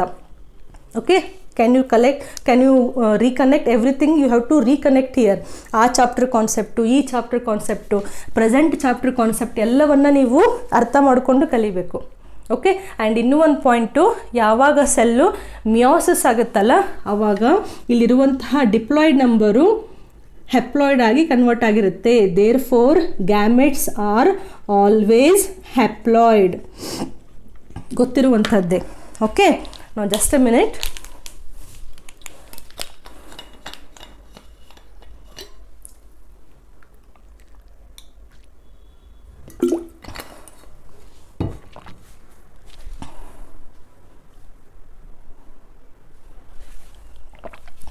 ಓಕೆ, ಸೊ ಒಂದು ಸೆಲ್ಲು ಮಿಯೋಸಿಸ್ ಆಯಿತು ಅಂತಂದರೆ ಹೆಪ್ಲಾಯ್ಡ್ ನಂಬರ್ ಆಫ್ ಗ್ಯಾಮೆಟ್ಸ್ಗಳನ್ನು ಫಾರ್ಮ್ ಮಾಡುತ್ತೆ. ನಾವು come back to here. So ಈ ಸೆಲ್ಲು ಇವಾಗ ಡಿವಿಷನ್ ಆಗಲಿಕ್ಕೆ ಸ್ಟಾರ್ಟ್ ಆಗಿದೆ. So first it will undergo prophase 1, then it will come to metaphase 1. ಮೆಟಾಫೇಸ್ನಲ್ಲಿ ಏನಾಗುತ್ತೆ, ಮೆಟಾಫೇಸ್ನಲ್ಲಿ ಎಲ್ಲ ಕ್ರೋಮೋಸೋಮ್ಸ್ಗಳು ಇಕ್ವೆಟೋರಿಯಲ್ ಪ್ಲೇನಿಗೆ ಬಂದು ಅವು ಅರೇಂಜ್ ಆಗ್ತವೆ ಅಂತ ನಾವು ಕಲ್ತಿದ್ದೀವಿ. ಓಕೆ, ಸೊ ಅದನ್ನೇ ನಾನು ಇಲ್ಲಿ ಸ್ವಲ್ಪ ಡ್ರಾ ಮಾಡೋದು. So here V have a metaphase 1. Okay, ಸ್ವಲ್ಪ ಎಕ್ಸ್ಪ್ಲನೇಷನ್ ಜಾಸ್ತಿ ಆಗುತ್ತೆ, ಬಟ್ ಕಾನ್ಸೆಪ್ಟ್ ಅರ್ಥ ಆಗಬೇಕು ಅಂದರೆ ಪೇಷನ್ಸ್ ಇಟ್ಕೊಂಡು ಕೇಳಬೇಕು. ಸೊ ಈ ಕ್ರೋಮೋಸೋಮ್ಸ್ಗಳು ಇಕ್ವೆಟೋರಿಯಲ್ ಪ್ಲೇನಿಗೆ ಬಂದು ಅರೇಂಜ್ ಆಗ್ತವೆ. So this is 1. Okay, and this small 1 I will draw here. Okay, so ಈ ಕ್ರೋಮೋಸೋಮ್ಸ್ಗಳು ಇಕ್ವೆಟೋರಿಯಲ್ ಪ್ಲೇನಿಗೆ ಬಂದು ಅರೇಂಜ್ ಆಗ್ತವೆ. And you have to remember again they are in a homologous pair only. ಇದ್ರ ಕೆಳಗಡೆ ಇದು ಬಂದಿಲ್ಲ, ಇದ್ರ ಕೆಳಗಡೆ ಅದರದ್ದೇ ಹೋಮೋಲೋಗಸ್ ಕ್ರೋಮೋಸೋಮ್ಸೇ ಬಂದಿದೆ. ನೆಕ್ಸ್ಟ್ ಮೆಟಾಫೇಸಿಂದ ಸೆಲ್ಲು ಅನಾಫೇಸಿಗೆ ಹೋಯಿತು ಅಂತಂದರೆ ಈ 2 ಕ್ರೋಮೋಸೋಮ್ಸ್ಗಳು ಈ ಪೋಲಿಗೆ ಹೋಗ್ತವೆ, ಕೆಳಗಡೆ ಇರುವಂತಹ ಕ್ರೋಮೋಸೋಮ್ಸ್ಗಳು ಕೆಳಗಡೆ ಪೋಲಿಗೆ ಬರ್ತವೆ. ದ್ಯಾಟ್ ಮೀನ್ಸ್ ಸೆಲ್ ಹೆಂಗೆ ಡಿವೈಡ್ ಆಗ್ತಾ ಇದೆ ಇಲ್ಲಿ, ಈ ಕ್ರೋಮೋಸೋಮು ಲಾಂಗ್ ಆಗಿರೋದು ಆ್ಯಂಡ್ ಒಂದು ಚಿಕ್ಕದಾಗಿರೋದು. So they are moving towards the upper pole and ಇಲ್ಲಿ ಕೆಳಗಡೆ ಸೊ ಜಾಗ ಇಲ್ಲ ಅಂತ ಚಿಕ್ಕದಾಗಿ ತೆಗಿತಾ ಇದ್ದೀನಿ, ಇಮ್ಯಾಜಿನ್ ಮಾಡಬಹುದು. ಸೊ ನೆಕ್ಸ್ಟ್ ಏನಾಗುತ್ತೆ, ಇಲ್ಲಿ ಟೀಲೋಫೇಸ್ ಆದಮೇಲೆ there will be a formation of 2 cells. Okay, so ಮೆಟಾಫೇಸಲ್ಲಿ ಏನು ಅರೇಂಜ್ ಆಗಿದ್ವಲ್ಲ, ನೆಕ್ಸ್ಟು ಎನಾಫೇಸ್ ಟೀಲೋಫೇಸ್ನಲ್ಲಿ ಸೆಲ್ಲು ಇಲ್ಲಿ ಡಿವೈಡ್ ಆಗಿಬಿಡ್ತು. ಸೊ ಮೇಲ್ಗಡೆ ಒಂದು ಪೇರ್ ಹೋಯಿತು, ಕೆಳಗಡೆ ಒಂದು ಪೇರ್ ಹೋಯಿತು. ಸೊ ಇದೇನು ಹೋಮೋಲೋಗಸ್ ಕ್ರೋಮೋಸೋಮ್ಸ್ಗಳಿದ್ವಲ್ಲ, ಅದರಲ್ಲಿ ಒಂದು ಮೇಲ್ಗಡೆ ಹೋಗ್ಬಿಟ್ಟಿದೆ, ಇನ್ನೊಂದು ಕೆಳಗಡೆ ಬಂದಿದೆ. ಇಲ್ಲಿಯೂ ಕೂಡ ಈ ಪೇರಲ್ಲಿ ಒಂದು ಮೇಲೆ ಹೋಯಿತು ಮತ್ತು ಒಂದು ಕೆಳಗೆ ಹೋಯಿತು. ಓಕೆ, ನಾವು ಎಲ್ಲಿ ಏನು ಮುಗಿಸಿದ್ವಿ ಇವಾಗ, ಇಲ್ಲಿ ನಾವು ಈ ಸ್ಟೆಪ್ಪಿಗೆ ಬಂದ್ವಿ. 2 ಸೆಲ್ಸ್ಗಳು ಫಾರ್ಮ್ ಅದು. ನೆಕ್ಸ್ಟ್ ಈ 2 ಸೆಲ್ಸ್ಗಳು ನೆಕ್ಸ್ಟ್ ಏನು ಮಾಡಬೇಕು, ಮತ್ತೆ ಡಿವೈಡ್ ಆಗಿ 4 ಸೆಲ್ಸ್ಗಳನ್ನು ಫಾರ್ಮ್ ಮಾಡಬೇಕು. ಸೊ ವಿ ಆರ್ ಹಿಯರ್ ನಾವು. ಸೊ ಇದನ್ನು ಈ ಸ್ಟೇಜಿಗೆ ಬರಬೇಕು ಅಂತಂದರೆ ನೆಕ್ಸ್ಟ್ ನಮಗಿಲ್ಲಿ ಪ್ರೋಫೇಸ್ 2 ಆಗಬೇಕು ಮತ್ತು ಮೆಟಾಫೇಸ್ 2 ಆಗಬೇಕು. ಸೊ ಅದನ್ನೇ ಇಲ್ಲಿ ನಾನು ಮೆಟಾಫೇಸ್ 2 ಇವಾಗ ಡ್ರಾ ಮಾಡ್ತೀನಿ. ಮೆಟಾಫೇಸ್ 2ನಲ್ಲಿ ಇಲ್ಲಿರುವಂತಹ ಕ್ರೋಮೋಸೋಮ್ಸ್ಗಳೇನಿದ್ದಾವೆ ಅವು ಏನು ಮಾಡ್ತವೆ, ಇಕ್ವೆಟೋರಿಯಲಿಗೆ ಬರ್ತವೆ. ಸೊ ಒಂದು ಲಾಂಗ್ ಕ್ರೋಮೋಸೋಮ್ ಇದೆ ಮತ್ತು ಇನ್ನೂ ಒಂದು ಚಿಕ್ಕದಾದಂತಹ ಕ್ರೋಮೋಸೋಮ್. ಇಲ್ಲಿಯೂ ಕೂಡ ಈ ಸೆಲ್ನಲ್ಲಿ ಒಂದು ಲಾಂಗ್ ಕ್ರೋಮೋಸೋಮ್ ಇದೆ ಮತ್ತು ಇನ್ನೂ ಒಂದು ಚಿಕ್ಕದಾದಂತಹ ಕ್ರೋಮೋಸೋಮ್ ಇದೆ. ಇದು ಮೆಟಾಫೇಸ್ 2. ಮಧ್ಯದಲ್ಲಿ ಇದೇನು ಕಲ್ತಿದ್ದೀವಲ್ಲ ನಾವು, ದಿಸ್ ಈಸ್ ಎನಾಫೇಸ್ 2, ಅಥವಾ ನೀವು ಟೀಲೋಫೇಸು ಆಲ್ರೆಡಿ ಡಿವೈಡ್ ಮಾಡಿಬಿಟ್ಟಿದ್ದೀವಿ, ಕನ್ಫ್ಯೂಸ್ ಆಗಬೇಡಿ. ಸೊ ನೆಕ್ಸ್ಟ್ ಮತ್ತೆ ಇಕ್ವೆಟೋರಿಯಲ್ ಪ್ಲೇನಿಗೆ ಬಂದು ಕ್ರೋಮೋಸೋಮ್ಸ್ಗಳು ಅರೇಂಜ್ ಆದವು. ಇಲ್ಲಿ ಇಕ್ವೆಟೋರಿಯಲ್ ಪ್ಲೇನಿಗೆ ಬಂದಾಗ ಅವು ಫುಲ್ ಪೇರ್ನಲ್ಲಿ ಇದ್ದು, ಬಟ್ ಇಲ್ಲೇನಾಯಿತು, ಒಂದೊಂದು ಕ್ರೋಮೋಸೋಮ್ಸ್ಗಳು ಬಂದು ಇಕ್ವೆಟೋರಿಯಲ್ಲಿಗೆ ಅರೇಂಜ್ ಆಗಿದ್ದಾವೆ. ನೆಕ್ಸ್ಟು ಇದು ಎನಾಫೇಸ್ ಆಗಬೇಕಲ್ಲ. ಸೊ ಎನಾಫೇಸ್ ಆದಾಗ ಇಲ್ಲಿರುವಂತಹ ಒಂದು ಹೋಮೋಲೋಗಸ್ ಕ್ರೋಮೋಸೋಮ್ಸು ಈ ರೀತಿ ಮಧ್ಯದಲ್ಲಿ ಡಿವೈಡ್ ಆಗುತ್ತೆ. ಸೊ ದ್ಯಾಟ್ 2 ಈ ಕಡೆ ಮತ್ತು 2 ಕ್ರೊಮ್ಯಾಟಿಡ್ ಕೆಳಗಡೆ. ಇದರಲ್ಲೂ ಕೂಡ ಈ ಕಡೆ ಮತ್ತು ಈ ಕಡೆ. ಸ್ವಲ್ಪ ಎನ್ಲಾರ್ಜ್ ಮಾಡಿ ತೋರಿಸ್ಲಾ? ಸಿ ಹಿಯರ್, ಈ ರೀತಿ ಕ್ರೋಮೋಸೋಮ್ಸ್ ಇದ್ದಾವೆ, ಅದನ್ನೇ ನಾನು ಎನ್ಲಾರ್ಜ್ ಮಾಡ್ತಿರೋದು. ಓಕೆ, ಸೊ ನೆಕ್ಸ್ಟ್ ಡಿವಿಷನ್ ಆಗುತ್ತಲ್ಲ ಎನಾಫೇಸ್ 2ದಲ್ಲಿ, ಅವಾಗ ಏನಾಗುತ್ತೆ ಅಂದರೆ ಈ ಕ್ರೋಮೋಸೋಮು ಇಲ್ಲಿ ಮಧ್ಯದಲ್ಲಿ ಬ್ರೇಕ್ ಆಗುತ್ತೆ. ಓಕೆ, ಮಧ್ಯದಲ್ಲಿ ಬ್ರೇಕ್ ಆಯಿತು ಅಂತಂದರೆ ಮೇಲ್ಗಡೆ ಒಂದು ಹೋಯಿತು ಮತ್ತು ಕೆಳಗಡೆ ಒಂದು ಹೋಯಿತು. ಇಲ್ಲಿಯೂ ಕೂಡ ಮೇಲ್ಗಡೆ ಒಂದು ಕ್ರೊಮ್ಯಾಟಿಡು ಮತ್ತು ಕೆಳಗಡೆ ಒಂದು chromatid. Can you imagine this? So the same we will draw here. Okay, so ಇಲ್ಲಿ ನೆಕ್ಸ್ಟು ಇಲ್ಲಿಂದ ಈ ಸೆಲ್ಲು ಮೆಟಾಫೇಸಿಗೆ ಬಂದಿತ್ತು. ನೆಕ್ಸ್ಟ್ ಇದು ಡಿವೈಡ್ ಆಗಿ 2 ಸೆಲ್ಸ್ ಆಗುತ್ತೆ, ಇದು ಡಿವೈಡ್ ಆಗಿ 2 ಸೆಲ್ಸ್ಗಳನ್ನು ಫಾರ್ಮ್ ಮಾಡುತ್ತೆ.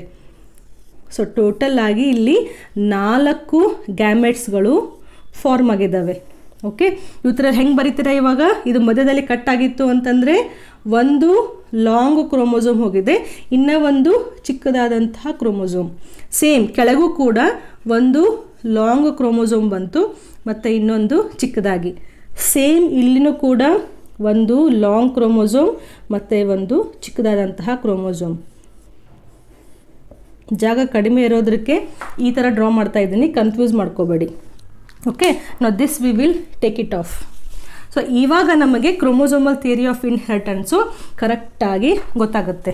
ಓಕೆ, ಸೊ ನಾವಿಲ್ಲೇನು ಓದಿದ್ವಿ, ವೇಟ್, ಎನಾಫೇಸ್ 2 ಅಥವಾ ಇದು ಲಾಸ್ಟಿಗೆ ಟೀಲೋಫೇಸ್ 2 ಆಗಿದೆ ಅಂತ ನೀವು ಇಮ್ಯಾಜಿನ್ ಮಾಡಿ. ಎನಾಫೇಸ್ ಆಗಿ ಟೀಲೋಫೇಸು ಆಗಿದೆ ಅಂತ. ಓಕೆ, ನಾವು coming back to the chromosomal theory of inheritance. ತುಂಬ ಬ್ಯೂಟಿಫುಲ್ ಆದಂತಹ ಅಬ್ಸರ್ವೇಷನ್. ಕ್ರೋಮೋಸೋಮಲ್ ಥಿಯರಿ ಆಫ್ ಇನ್ಹೆರಿಟೆನ್ಸ್ನಲ್ಲಿ ಸೈಂಟಿಸ್ಟ್ಗಳು ಏನು ಹೇಳಿದರು, ಮೆಂಡಲ್ ಅವರು ಏನು ಅಲೀಲ್ಸ್ಗಳು ಇಂಡಿಪೆಂಡೆಂಟಾಗಿ ಮೂವ್ ಆಗ್ತಾ ಇದ್ದಾವೆ, ಗ್ಯಾಮೆಟ್ಸ್ನಲ್ಲಿ ಹೋಗ್ತಾ ಇದ್ದಾವೆ ಅಂತ ಹೇಳಿದ್ರಲ್ಲ, ಅಲೀಲ್ಸ್ಗಳು ಏನು ಮೂವ್ ಆಗ್ತಾ ಇದ್ದಾವಲ್ಲ, that is nothing but the moment of chromosomes ಅಂತ ಹೇಳಿದರು. ನಮಗೆ ಗೊತ್ತಿದೆ ಜೀನ್ಸ್ಗಳು ಕ್ರೋಮೋಸೋಮ್ಸ್ಗಳ ಮೇಲೆ ಕುಂತಿದ್ದಾವೆ ಅಂತ. ನಾವು ಜಸ್ಟ್ ಇಮ್ಯಾಜಿನ್, ಇವಾಗ ನನ್ನನ್ನು ನೀವು ಒಂದು ಜೀನ್ ಅಥವಾ ಒಂದು ಯಾವುದೋ ಅಲೀಲ್ ಅಂತ ಇಮ್ಯಾಜಿನ್ ಮಾಡಿದರೆ, ನನಗೆ ಯಾವುದೋ ಒಂದು ಪ್ಲೇಸಿಗೆ ಹೋಗಬೇಕಾಗಿದೆ. ಸೊ ನನ್ನಲ್ಲಿರುವಂತಹ ಒಂದು ಕಾರ್ನಲ್ಲಿ ನಾನು ಕುತ್ಕೊಂಡು ಇಲ್ಲಿಂದ ಅಲ್ಲಿಗೆ ಮೂವ್ ಆಗ್ತೀನಿ. ಓಕೆ, ಸೊ ನಾನು ಮೂವ್ ಆಗಿದ್ದೀನಿ ಅಂತಂದರೆ ಅರ್ಥ ಏನು, ಕಾರು ಕೂಡ ಮೂವ್ ಆಗಿ ಅಲ್ಲಿ ರೀಚ್ ಆಗಿದೆ ಅಂತ ಅರ್ಥ. ಕ್ಯಾನ್ ಯು ಕನೆಕ್ಟ್ ಮಾಡ್ಬೋದಾ ಪಾಯಿಂಟ್ಸನ್ನು? ಸೊ ನಾನು ಮೂವ್ ಆಗಿದ್ದೀನಿ ಅಂತಂದರೆ ನನ್ನ ಜೊತೆ ನಾನು ಕುತ್ಕೊಂಡಿರುವಂತಹ ಕಾರು ಕೂಡ ಮೂವ್ ಆಗಿದೆ ಅಂತ ಅರ್ಥ. ಸೊ ಮೆಂಡಲ್ ಅವರು ಕ್ಯಾಪಿಟಲ್ ಟಿ ಮತ್ತು ಸ್ಮಾಲ್ ಟಿ ಏನಿತ್ತಲ್ಲ, ಅಥವಾ ಕ್ಯಾಪಿಟಲ್ ಟಿ ಒಟ್ಟಿನಲ್ಲಿ ಒಂದು ಪೇರ್ ಆಫ್ ಅಲೀಲ್ಸನ್ನು ತೊಗೊಂಡಾಗ ಗ್ಯಾಮೆಟ್ ಫಾರ್ಮ್ ಆಗಬೇಕಾದ್ರೆ ಅವು ಇಂಡಿಪೆಂಡೆಂಟಾಗಿ ಮೂವ್ ಆಗಿ ಗ್ಯಾಮೆಟ್ಸ್ಗಳನ್ನು ಫಾರ್ಮ್ ಮಾಡ್ತವೆ ಅಂತ ಹೇಳಿದರು. ಹೌದಾ? ಸೊ ಇವು ಮೂವ್ ಆಗ್ತಾ ಇಲ್ಲ, ಇವು ಇರುವಂತಹ ಕ್ರೋಮೋಸೋಮ್ಸ್ಗಳು ಮೂವ್ ಆಗ್ತಾ ಇದ್ದಾವೆ. ಕ್ರೋಮೋಸೋಮ್ಸ್ಗಳು ಮೂವ್ ಆಗೋದ್ರಿಂದ ಇವು ಕೂಡ ಇಂಡಿಪೆಂಡೆಂಟ್ ಆಗಿ ಮೂವ್ ಆಗಿ ಗ್ಯಾಮೆಟ್ಸನ್ನು ಫಾರ್ಮ್ ಮಾಡಿದ್ದಾವೆ ಅಂತ ಕ್ರೋಮೋಸೋಮಲ್ ಥಿಯರಿ ಆಫ್ ಇನ್ಹೆರಿಟೆನ್ಸ್ನಲ್ಲಿ ಹೇಳಿದರು. ಸೊ ಇವು ಡಿಪ್ಲಾಯ್ಡ್ ಸೆಲ್ಸ್ಗಳು, ಇಲ್ಲಿಂದ ಫಾರ್ಮ್ ಆದಂತಹ ಇವು ಗ್ಯಾಮೆಟ್ಸ್ಗಳು. ಇದೇ ಗ್ಯಾಮೆಟ್ಸ್ಗಳು ಜಸ್ಟ್ ಇಮ್ಯಾಜಿನ್ ಇದು ಒಂದು ಮೇಲ್ ಸೆಲ್ ಇತ್ತು ಅಂತಂದರೆ ಇವು ಮೇಲ್ ಗ್ಯಾಮೆಟ್ಸ್. ಹಾಗೆ ಫಿಮೇಲ್ನಲ್ಲಿನೂ ಫಿಮೇಲ್ ಗ್ಯಾಮೆಟ್ಸ್ ಫಾರ್ಮ್ ಆಗಿರ್ತಾವೆ. ಮುಂದೆ ಇವೇ ಹೋಗಿ ಒಂದಕ್ಕೊಂದು ಜಾಯ್ನ್ ಆಗಿ first filial generation, second filial generation ಅಂತ ಫಾರ್ಮ್ ಮಾಡ್ತವೆ ಅಂತ. ಇನ್ನೂ ಕರೆಕ್ಟಾಗಿ ಹೇಳಬೇಕು ಅಂತಂದರೆ ಈ ಕಾನ್ಸೆಪ್ಟ್ ನಿಮಗೆ ಅರ್ಥ ಆಗಲೇಬೇಕು. ಸೊ ಜಸ್ಟ್ ಇಮ್ಯಾಜಿನ್ ಇಲ್ಲಿ ಈ ಪಾರ್ಟ್ ಏನಿತ್ತಲ್ಲ, ನಾವು ಜಸ್ಟ್ ಇಮ್ಯಾಜಿನ್ ಇಲ್ಲಿ ಕ್ಯಾಪಿಟಲ್ ಆರ್ ಮತ್ತು ಸ್ಮಾಲ್ ಆರ್ ಇತ್ತು ಅಂತ ಇಮ್ಯಾಜಿನ್ ಮಾಡಿ. ನಾವು ಹೋಮೋಲೋಗಸ್ ಕ್ರೋಮೋಸೋಮ್ಸ್ಗಳನ್ನು ಏನು ಬರಿತೀವಲ್ಲ, ಈ ಲೋಕಸ್ಸಿಗೆ ರೌಂಡ್ ಶೇಪನ್ನು ಮೇಂಟೈನ್ ಮಾಡುವಂತಹ ಅಲೀಲಿದೆ, ಇಲ್ಲಿ ರಿಂಕಲ್ಡ್ ಶೇಪನ್ನು ಮೇಂಟೈನ್ ಮಾಡುವಂತಹ ಅಲೀಲಿದೆ ಈ ಕ್ರೋಮೋಸೋಮ್ ಮೇಲೆ ಅಂತ ಇಮ್ಯಾಜಿನ್ ಮಾಡಿ. ಈ ಕ್ರೋಮೋಸೋಮ್ ಪೇರ್ ಮೇಲೆ ಇಲ್ಲಿ ಕ್ಯಾಪಿಟಲ್ ವೈ ಇದೆ ಮತ್ತು ಇಲ್ಲಿ ಸ್ಮಾಲ್ ವೈ ಇದೆ ಅಂತ ಇಮ್ಯಾಜಿನ್ ಮಾಡಿ. ಓಕೆ, ನೆಕ್ಸ್ಟು ಜೆನೆಟಿಕ್ ಮಟೀರಿಯಲ್ ಏನು ಡಬಲ್ ಆಗುತ್ತಲ್ಲ, ಅವಾಗೂ ಕೂಡ ಅದು ಸೇಮ್ ಆಗೇ ಇರ್ದಿರುತ್ತೆ. ಸೊ ಈ ಪಾಯಿಂಟಿಗೆ ಕ್ಯಾಪಿಟಲ್ ಆರ್ ಇದೆ, ಇಲ್ಲಿ ಕೂಡ ಕ್ಯಾಪಿಟಲ್ ಆರ್ ಇರುತ್ತೆ, ಇಲ್ಲಿ ಸ್ಮಾಲ್ ಆರ್ ಇದೆ. ಓಕೆ, ನೆಕ್ಸ್ಟು ಇಲ್ಲಿಯೂ ಕೂಡ ಒಂದರಲ್ಲಿ ಕ್ಯಾಪಿಟಲ್ ವೈ ಇದೆ ಮತ್ತು ಇನ್ನೊಂದರಲ್ಲಿ ಸ್ಮಾಲ್ ವೈ ಇದೆ. ಓಕೆ, ನಾವಿಲ್ಲಿ ಕ್ರೋಮೋಸೋಮ್ಸ್ ಮೂವ್ ಆಗೋದು ನೋಡಿದ್ವಲ್ಲ, ಇವಾಗ ಜೀನ್ಸ್ ಹೆಂಗೆ ಮೂವ್ ಆಗ್ತಾ ಇದ್ದಾವೆ ಅಂತ ನೋಡೋಣ. ಸೊ ದ್ಯಾಟ್ ಇದ್ರದ್ದು ಕಂಪ್ಲೀಟ್ ಆಗಿ ನಿಮಗೆ ಇನ್ಫಾರ್ಮೇಷನ್ ಸಿಕ್ಕಂಗೆ. ಸೊ ಇಲ್ಲಿರುವಂತಹ ಕ್ರೋಮೋಸೋಮ್ಸ್ಗಳು, ಜೀನ್ಸ್ಗಳನ್ನು ಹೊಂದಿರುವಂತಹ ಕ್ರೋಮೋಸೋಮ್ಸ್ಗಳು ಮೂವ್ ಆಗ್ತಾ ಆಗ್ತಾ ಇಕ್ವಟೋರಿಯಲ್ ಪ್ಲೇನಿಗೆ ಬಂದು, ನಾವು ಜಸ್ಟ್ ಇಮ್ಯಾಜಿನ್ ಈ ಕ್ರೋಮೋಸೋಮು ಮೇಲ್ಗಡೆ ಇದೆ ಅಂತ ಇಮ್ಯಾಜಿನ್ ಮಾಡಿ. So this is the capital R, ಕೆಳಗಡೆ ಬರಲಿಕ್ಕೆ ಜಾಗ ಇಲ್ಲ. ನೆಕ್ಸ್ಟ್ ಈ ಕ್ರೋಮೋಸೋಮ್ ಇದೆಯಲ್ಲ, ಇದು ಕೆಳಗಡೆ ಇದೆ ಅಂತ ಇಮ್ಯಾಜಿನ್ ಮಾಡಿ. This is a small R, ಅಲ್ಲಿನ ಹೊಂದಿರುವಂತಹ ಕ್ರೋಮೋಸೋಮ್. ನೆಕ್ಸ್ಟ್ ಈ ಪೇರಲ್ಲಿ ಕ್ಯಾಪಿಟಲ್ ವೈ ಇರೋದು ಮೇಲ್ಗಡೆ ಹೋಗಿ ಅರೇಂಜ್ ಆಗಿದೆ, ಸ್ಮಾಲ್ ವೈ ಇರೋದು ಕೆಳಗಡೆ ಹೋಗಿ ಅರೇಂಜ್ ಆಗಿದೆ ಅಂತ ಇಮ್ಯಾಜಿನ್ ಮಾಡಿ. ನೆಕ್ಸ್ಟು ಎನಾಫೇಸ್ ಆಯಿತಾ. ಸೊ ಕ್ರೋಮೋಸೋಮ್ಸ್ಗಳು ಮೂವ್ ಆದುವ. ಸೊ ಮೂವ್ ಆದಾಗ ಕ್ಯಾಪಿಟಲ್ ಆರ್ ಹೊಂದಿರೋದು ಇಲ್ಲಿ ಮೂವ್ ಆಯಿತು, ಕ್ಯಾಪಿಟಲ್ ವೈ ಹೊಂದಿರೋದು ಕೂಡ ಮೇಲ್ಗಡೆ ಪೋಲಿಗೆ ಮೂವ್ ಆಯಿತು. ಕೆಳಗಡೆ ಏನು ಬಂದು ಇವು ಸ್ಮಾಲ್ ಆರ್, ಓಕೆ, ಆ್ಯಂಡ್ ಇಲ್ಲಿ ಸ್ಮಾಲ್ ವೈ ಮತ್ತು ಸ್ಮಾಲ್ ವೈ. ಓಕೆ, ನೆಕ್ಸ್ಟ್ ಈ ಕ್ರೋಮೋಸೋಮ್ಸ್ಗಳು ಮತ್ತೆ ಇಕ್ವಟೋರಿಯಲ್ ಪ್ಲೇನಿಗೆ ಬರ್ತವೆ. So we have a capital R okay, and capital Y and capital Y. ಮತ್ತು ಕೆಳಗಡೆ ಬಂದಿರೋದು ಏನಿದೆ, ಇದು ಸ್ಮಾಲ್ ಆರ್, ಸ್ಮಾಲ್ ವೈ ಮತ್ತು ಸ್ಮಾಲ್ ವೈ. ನೆಕ್ಸ್ಟ್ ಇವು ಮತ್ತೆ ಡಿವೈಡ್ ಆದಾಗ ಮೇಲ್ಗಡೆ ಏನು ಹೋಗಿದೆ, ಇಲ್ಲಿ ಕ್ಯಾಪಿಟಲ್ ಆರ್ ಹೋಗಿದೆ, ಈ ಕ್ರೋಮೋಸೋಮದ್ದು ಕ್ಯಾಪಿಟಲ್ ವೈ. ಕೆಳಗಡೆ ಯಾವ್ದು ಬಂತು, ಅಗೇನ್ ಸೇಮ್ ಕ್ಯಾಪಿಟಲ್ ಆರ್, ಈ ಕ್ರೋಮೋಸೋಮ್ ಮೇಲೆ ಕ್ಯಾಪಿಟಲ್ ವೈ. ಈ ಸೆಲ್ಲಿಂದ ಬಂದಂಥವು ಸ್ಮಾಲ್ ಆರ್ ಒಂದು ಕಡೆ ಮತ್ತು ಸ್ಮಾಲ್ ವೈ, ಸ್ಕಿಪ್ ಮಾಡಬೇಡಿ. And again here small R, small Y. ನಾವು write the combination here, capital R, capital Y, ಇಲ್ಲಿ capital R, capital Y, small Y. Okay, and here also small R, small Y. Okay, so ನಿಮ್ಗೆ ನೆನಪಿದೆ dihybrid cross ಬರಿಬೇಕಾದ್ರೆ ನಾವು ಈ ರೀತಿಯಾಗಿ ಬರಿತಿದ್ವಲ್ಲ, when a round and yellow seeds ಅಂತ ಏನು ಬರೆದಾಗ ಇವತ್ತರ ಗ್ಯಾಮೆಟ್ಸ್ ಹೆಂಗೆ ಬರೆದಿದ್ವಿ ನಾವು, ಕ್ಯಾಪಿಟಲ್ ಆರ್ ಮತ್ತು ಕ್ಯಾಪಿಟಲ್ ವೈ ಅಂತ ಬರೆದಿದ್ವಿ. ಅದೇ ನಾವು ಈ ರೀತಿ ಪೇರೆಂಟ್ ಇತ್ತು ಅಂತಂದರೆ 4 ಕಾಂಬಿನೇಷನ್ಸ್ ಏನು ಬರೆದಿದ್ವಲ್ಲ ಅವೆಲ್ಲವೂ ಹೆಂಗೆ ಫಾರ್ಮ್ ಆಗಿದ್ದಾವೆ, ಅವೆಲ್ಲವೂ ಈ ರೀತಿಯಾಗಿ ಫಾರ್ಮ್ ಆಗಿದ್ದಾವೆ ಅಂತ. ಸೊ ನಾವು ಫಸ್ಟ್ ಏನು ನೋಡಿದ್ವಿ, ಕ್ರೋಮೋಸೋಮ್ಸ್ಗಳು ಮೂವ್ ಆಗೋದನ್ನು ನೋಡಿದ್ವಿ. ಅದಾದಮೇಲೆ ಆ ಕ್ರೋಮೋಸೋಮ್ಸ್ಗಳ ಮೇಲೆ ಇರುವಂತಹ ಜೀನ್ಸ್ಗಳು ಮೂವ್ ಆಗೋದನ್ನು ನೋಡಿದ್ವಿ. ಸೊ ಇಲ್ಲಿ ಕ್ರೋಮೋಸೋಮ್ ಆದರೂ ಮೂವ್ ಆಗಲಿ, ಅಲೀಲ್ಸ್ಗಳಾದರೂ ಮೂವ್ ಆಗಲಿ, ಅವು ಇಂಡಿಪೆಂಡೆಂಟಾಗಿ ಮೂವ್ ಆಗ್ತಾ ಇದ್ದಾವೆ. ಇದನ್ನೇ ಏನು ಹೇಳಿದರು, ಕ್ರೋಮೋಸೋಮಲ್ ಥಿಯರಿ ಆಫ್ ಇನ್ಹೆರಿಟೆನ್ಸ್ನಲ್ಲಿ ಹೇಳಿದರು. ಸೊ ಆ ಥಿಯರಿ ಏನು ಹೇಳುತ್ತೆ ಅಂತಂದರೆ, the behaviour of chromosomes is parallel to the behaviour of genes. ಅಂದರೆ there is a parallelism. Chromosome ಹೆಂಗೆ ಮೂವ್ ಆಗುತ್ತೆ, ಜೀನ್ಸು ಹಾಗೇ ಮೂವ್ ಆಗ್ತವೆ ಅಂತ ಅರ್ಥ. ಸೊ ಈ ಕಾನ್ಸೆಪ್ಟ್ ತುಂಬ ಈಸಿಯಾಗಿದೆ, ಇಂಟ್ರೆಸ್ಟಿಂಗ್ ಇದೆ, ಅರ್ಥ ಆಗಿದೆ ಅಂತ ಅನ್ಕೋತೀನಿ. So what does the chromosomal theory of inheritance says? It says that the behaviour of chromosomes is parallel to the behaviour of the genes. So chromosomes ಎಲ್ಲೆಲ್ಲಿ ಮೂವ್ ಆಗ್ತವೆ, ಜೀನ್ಸು ಅಲ್ಲಲ್ಲೇ ಮೂವ್ ಆಗ್ತವೆ. ಕ್ರೋಮೋಸೋಮ್ಸ್ಗಳು ಇಂಡಿಪೆಂಡೆಂಟಾಗಿ ಮೂವ್ ಆಗ್ತಾ ಇದ್ದಾವೆ. ಸೊ ನಮಗೆ ಜೀನ್ಸ್ಗಳು ಇಂಡಿಪೆಂಡೆಂಟಾಗಿ move ಆಗಿ ಕಾಂಬಿನೇಷನ್ಸ್ಗಳನ್ನು ಮಾಡ್ತಾ ಇದ್ದಾವೆ ಅಂತ ಗೊತ್ತಾಯಿತು. ಮ್ಯಾಮ್ ಇಲ್ಲೆಲ್ಲವೂ ಕಾಂಬಿನೇಷನ್ಸ್, ಈ 2 ಕಾಂಬಿನೇಷನ್ ಸೇಮ್ ಇದೆ, ಈ 2 ಕಾಂಬಿನೇಷನ್ ಸೇಮ್ ಇದೆ. ಸೊ ತುಂಬ ಈಸಿ ಎಕ್ಸಾಂಪಲ್ ಆಯಿತು ಅಂತ ನೀವು ಇಮ್ಯಾಜಿನ್ ಮಾಡ್ಬೋದು. ಇನ್ನೂ ಒಂದು ಸ್ಮಾಲ್ ಟ್ವಿಸ್ಟನ್ನು ಹೇಳ್ತೀನಿ. ಓಕೆ, ಸೊ ಎಕ್ಸ್ಪ್ಲನೇಷನ್ ಮಾಡಲಿಕ್ಕೆ ನನಗೆಷ್ಟು ಪೇಷನ್ಸ್ ಬೇಕು, ಅದನ್ನು ಕೇಳಲಿಕ್ಕೆ ನಿಮಗೂ ಕೂಡ ಅಷ್ಟೇ ಪೇಷನ್ಸ್ ಬೇಕು. ಓಕೆ, ನಂಗೆ ಗೊತ್ತಿದೆ ವಿಡಿಯೋ ಲೆಂತ್ ಜಾಸ್ತಿ ಆಗ್ತಾ ಇದೆ ಅಂತ, but still I am doing because concept ಇದು ಅರ್ಥ ಆಯ್ತು ಅಂದ್ರೆ ನೆಕ್ಸ್ಟ್ ವಿಡಿಯೋ ಲಿಂಕೇಜ್ ಕಾನ್ಸೆಪ್ಟು ಅರ್ಥ ಆಗುತ್ತೆ. ಓಕೆ, ಇದನ್ನು ಇಷ್ಟೇ ಜಾಗದಲ್ಲಿ ಎಕ್ಸ್ಪ್ಲೇನ್ ಮಾಡಲಿಕ್ಕೆ at least I have practised 3-4 times. So ನೀವು ಕೂಡ ಪೇಷನ್ಸಿಂದ ಕೇಳಲೇಬೇಕು. ನಾವು ಸಿ ಹಿಯರ್. ಓಕೆ, ನಾವು see here, I just twist. ನಾವು ಒಂಚೂರು ಇಲ್ಲಿ ಚೇಂಜ್ ಮಾಡೋಣ. ಏನು ಚೇಂಜ್ ಮಾಡೋಣ? ಇಲ್ಲಿ ಕ್ಯಾಪಿಟಲ್ ವೈ ಮತ್ತು ಇಲ್ಲಿ ಒಂದು ಸ್ಮಾಲ್ ವೈ ಇತ್ತು. ಓಕೆ, ನೋಡಿ ಪಾಸಿಬಿಲಿಟಿ ಹೆಂಗೆ ಆಗ್ಬೋದು ಅಂತ. ನಾವು ಯಾವಾಗ ಅವು ಸಪ್ರೇಟಾಗಿ ಫ್ರೀಯಾಗಿ ಮೂವ್ ಆಗ್ತವೆ ಅಂತ ಹೇಳಿದ್ವಲ್ಲ, ಅದನ್ನೇ ಸ್ವಲ್ಪ ಇಲ್ಲಿ ಇಮ್ಯಾಜಿನ್ ಮಾಡೋಣ. ಸೊ ಇಲ್ಲಿ ಕ್ಯಾಪಿಟಲ್ ವೈ ಅಲ್ಲಿತ್ತು, ಇಲ್ಲಿ ಸ್ಮಾಲ್ ವೈ ಅಲ್ಲಿತ್ತು. ನಾವು ಅವಾಗಲೇ ಏನು ತೊಗೊಂಡಿದ್ವಿ? ಈ ಕ್ಯಾಪಿಟಲ್ ವೈ ಮತ್ತು ಸಿ ಹಿಯರ್, ಇದು ಕ್ಯಾಪಿಟಲ್ ವೈ ಮತ್ತು ಇದು ಸ್ಮಾಲ್ ವೈ. ಸೊ ಈ ಕ್ಯಾಪಿಟಲ್ ವೈನ ನಾವು ಮೇಲ್ಗಡೆ ತೊಗೊಂಡಿದ್ವಿ, ಸ್ಮಾಲ್ ವೈಯನ್ನು ಕೆಳಗಡೆ ತೊಗೊಂಡಿದ್ವಿ. ಬಟ್ ಅದು ಕಂಪಲ್ಸರಿ ಅಂತೂ ಅಲ್ಲ, ಯಾಕಂದರೆ ಕ್ರೋಮೋಸೋಮ್ಸ್ಗಳು ಇಕ್ವೆಟೋರಿಯಲ್ ಪ್ಲೇನಿಗೆ ಅರೇಂಜ್ ಆಗ್ತಾವಲ್ಲ, ಅವು ರ್ಯಾಂಡಮ್ ಆಗಿ ಬಂದಾಗ್ತವೆ. ಒಟ್ಟಿನಲ್ಲಿ ಪೇರ್ನಲ್ಲಿ ಇರಬೇಕು.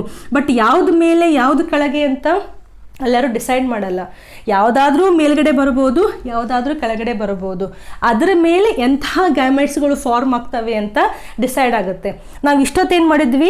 ಕ್ಯಾಪಿಟಲ್ ವೈಯನ್ನು ಹೊಂದಿರುವಂತಹ ಕ್ರೋಮೋಸೋಮನ್ನು ಮೇಲೆ ಕಳಿಸಿದ್ವಿ, ಸ್ಮಾಲ್ ವೈಯನ್ನು ಕೆಳಗಡೆ ಕಳಿಸಿದ್ವಿ. ಇವಾಗೇನು ಮಾಡೋಣ? ಸ್ವಲ್ಪ ಟ್ವಿಸ್ಟ್ ಮಾಡೋಣ. ಹೇಗೆ? ಮೇಲ್ಗಡೆ ಸ್ಮಾಲ್ ವೈ ಹೋಗಿದೆ, ಕೆಳಗಡೆ ಕ್ಯಾಪಿಟಲ್ ವೈ ಬಂದಿದೆ ಅಂತ ಇಮ್ಯಾಜಿನ್ ಮಾಡಿ. ಓಕೆ, ಈ ರೀತಿ ಕಾಂಬಿನೇಷನು ಪಾಸಿಬಲ್ ಇದೆಯಲ್ಲ, ಯಾಕಂದರೆ ಇವು ಇಂಡಿಪೆಂಡೆಂಟಾಗಿ ಅರೇಂಜ್ ಆಗ್ತವೆ ಕ್ರೋಮೋಸೋಮ್ಸ್ಗಳು ಬಂದು. ಸೊ ಈ ರೀತಿಯಾಗಿ ಅರೇಂಜ್ ಆಗಿಬಿಟ್ಟಿದ್ದಾವೆ. ಸೊ ಅವಾಗೇನಾಯಿತು? 6 ನಾನು ಹಾಗೆ ಇಟ್ಟಿದ್ದೀನಿ, ಎಟ್ ಎ ಟೈಮ್ 2 ಚೇಂಜ್ ಮಾಡೋದು ಬೇಡ ಅಂತ. ನಾವು ಸಿ ಹಿಯರ್, ಇಲ್ಲಿ ಸ್ಮಾಲ್ ವೈ ಹೋತ, ಕೆಳಗಡೆ ಕ್ಯಾಪಿಟಲ್ ವೈ ಬಂತು. ಸೊ ಎಲ್ಲ ಕಡೆ ಸ್ಮಾಲ್ ವೈ ಇದೆ, ಇಲ್ಲಿ ಕ್ಯಾಪಿಟಲ್ ವೈ ಇದೆ. ಸೊ ಇಲ್ಲೇನು ಕಾಂಬಿನೇಷನ್ ಆಯ್ತು ನೋಡಿ, ಕ್ಯಾಪಿಟಲ್ ಆರ್, ಇದು ಸ್ಮಾಲ್ ವೈ ಇದೆ, ಇದು ಕೂಡ ಸ್ಮಾಲ್ ವೈ, ಇಲ್ಲಿ ಕ್ಯಾಪಿಟಲ್ ವೈ ಮತ್ತು ಇಲ್ಲಿಯೂ ಕೂಡ ಕ್ಯಾಪಿಟಲ್ ವೈ. ಕಾಂಬಿನೇಷನ್ ಏನಾಯಿತು? Capital R and small Y, ಇಲ್ಲಿಯೂ ಕೂಡ capital R and small Y, ಇಲ್ಲಿ ಸ್ಮಾಲ್ ಆರ್ ಕ್ಯಾಪಿಟಲ್ ವೈ, ಇಲ್ಲಿ small R again capital Y. Okay, so ಮುಂಚೆ ಯಾವ ರೀತಿಯಾದಂತಹ ಕಾಂಬಿನೇಷನ್ಸ್ ಆಗಿತ್ತು, ನೆಕ್ಸ್ಟ್ ಯಾವ ರೀತಿಯಾದಂತಹ ಕಾಂಬಿನೇಷನ್ ಆಯಿತು. ಯಾಕೆ ಚೇಂಜ್ ಆಯಿತು? ಬಿಕಾಸ್ ಇಲ್ಲಿ ಅವು ಇಂಡಿಪೆಂಡೆಂಟಾಗಿ ಬಂದು ಅರೇಂಜ್ ಆಗಿರ್ತವೆ, ಯಾರೂ ಅದನ್ನ ಕಂಟ್ರೋಲ್ ಮಾಡಲ್ಲ. ಕ್ಯಾಪಿಟಲ್ ವೈ ನೀ ಮೇಲೆ ಇರಬೇಕು, ಸ್ಮಾಲ್ ಆರ್ ನೀ ಕೆಳಗೆ ಇರಬೇಕು ಅಂತ. ಇದು ಹೆಂಗೆ ಚೇಂಜ್ ಆಯ್ತಲ್ಲ, ಹಾಗೆ ಇನ್ನೊಂದು ಪಾಸಿಬಿಲಿಟಿ, ಈ 6 ಮೇಲ್ಗಡೆ ಬಂದು ಈ ಕ್ಯಾಪಿಟಲ್ ಆರ್ ಕೆಳಗಡೆ ಬಂತು ಅಂದರೆ ಮತ್ತೆ ಎಲ್ಲ ಚೇಂಜ್ ಆಗುತ್ತೆ. ಸೊ ನಾವು ಯಾವಾಗ ಇಲ್ಲಿ ಗ್ಯಾಮೆಟ್ಸನ್ನು ಬರಿತೀವಲ್ಲ, ನಾವೆಲ್ಲ ಪಾಸಿಬಿಲಿಟಿಯನ್ನು ಇಮ್ಯಾಜಿನ್ ಮಾಡಿ ಬರೆದ್ಬಿಡ್ತೇವೆ. ಬಟ್ ನಾವು ಜೆನೆಟಿಕ್ ಲೆವೆಲಿಗೆ ಹೋಗಿ ನೋಡಿದಾಗ ಈ ರೀತಿ ಅರೇಂಜ್ಮೆಂಟ್ ಇರಬಹುದು ಅಂತ ನಮಗೆ ಒಂದು ಐಡಿಯಾ ಸಿಗುತ್ತೆ. You got this point? So Mendel ಅವರು ಏನು ಹೇಳಿದರು, ಅಲೀಲ್ಸ್ಗಳು ಇಂಡಿಪೆಂಡೆಂಟಾಗಿ ಮೂವ್ ಆಗ್ತವೆ ಅಂತ. ಅದನ್ನೇ ಸ್ವಲ್ಪ ಇಂಪ್ರೂವ್ ಮಾಡಿ ಅಲೀಲ್ಸ್ಗಳು ಇಂಡಿಪೆಂಡೆಂಟಾಗಿ ಮೂವ್ ಆಗ್ತವೆ ಅಂದರೆ ಕ್ರೋಮೋಸೋಮ್ಸ್ಗಳು ಮೂವ್ ಆಗ್ತಾ ಇದ್ದಾವೆ ಅಂತ ಸಟನ್ ಮತ್ತು ಬಾವೇರಿ ಅವರು ಹೇಳಿದರು. ಐ ಹೋಪ್ ಈ ವಿಡಿಯೋ ಅರ್ಥ ಆಗಿದೆ ಅಂತ ಅನ್ಕೋತೀನಿ. ತುಂಬ ಮ್ಯಾಮ್ ಇದೆಲ್ಲ ಏನೇನಾಯಿತು ಅಂತ ಕನ್ಫ್ಯೂಸ್ ಮಾಡ್ಕೋಬೇಡಿ.